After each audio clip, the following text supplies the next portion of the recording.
বিচারক জিজ্ঞেস করলেন, বুড়িমা তুমি কি ঠিকই চুরি করছো?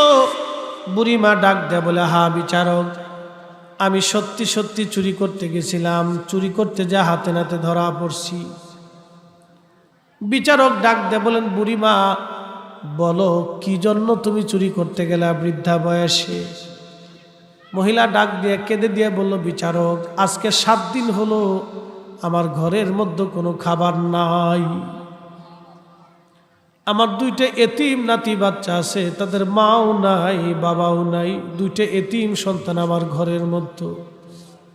ওদের কান্না সহ্য করতে না পারে আমি বৃদ্ধকালে রুটির দোকানে রুটি চুরি করতে গিয়েছিলাম।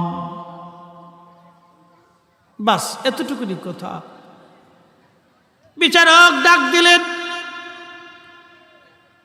এই মামলার ফয়সালা আমি আজকে দিব না, এই মামলার ফয়সালা আমি আগামীকাল সকাল ফজরের নামাজের পরে দেব।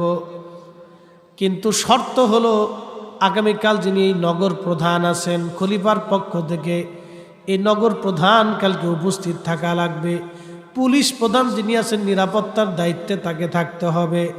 আর খাদ্য অধিদপ্তরের যিনি প্রধান আছেন তাকে উপস্থিত থাকতে হবে। আর শহরের ধনী ধনী ব্যক্তি যারা আছে তাদেরকেও কালকে ফজরের নামাজের পরে আমার বিচারের আসনে কাঠগড়ায় থাকতে হবে। ফজরের নামাজের পরে পুলিশ প্রধান আসছে, নগর প্রধান আসছে, খাদ্য অধিদপ্তরের প্রধান আসছে, শহরের ধনী ধনী ব্যক্তিরা সবাই আসছে।